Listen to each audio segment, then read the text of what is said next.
The crucial thing to know at the start of the winter is to know what's your quality you're feeding and what it's going to cost for the winter, and if it's viable to get this 0.6 of a kilo a day.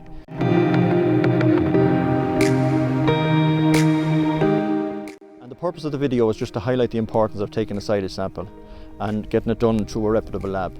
Essentially, we have a block of land here with 25 acres in it. There were 300 bales, essentially taking a surplus bales during the year on it, and there's a huge difference in terms of the silage quality that come off the different fields cut at different times. The first silage sample was taken on the 18th of May and hadn't been grazed for the winter, and as a result returned a silage result of about 72 DMD with a crude protein around 13%.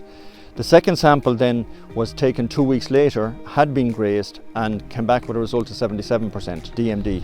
And the third sample was cut later in June, obviously off an old pasture, and it came back with a silage result of 68.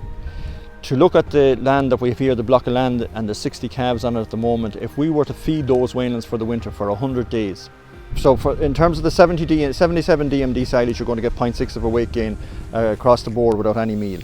The silage that's made at 72 DMD, you need to feed 1.5 kilos of meal, which is essentially on 60 calves is working out around 2,500 extra cost.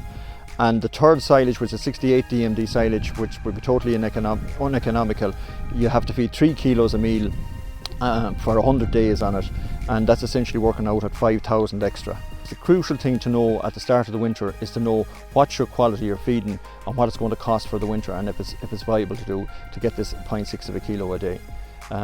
So look, what we're advising in Teagasc, if you are going to get silage tested, it's quite important to use an independent approved lab to get a genuine result.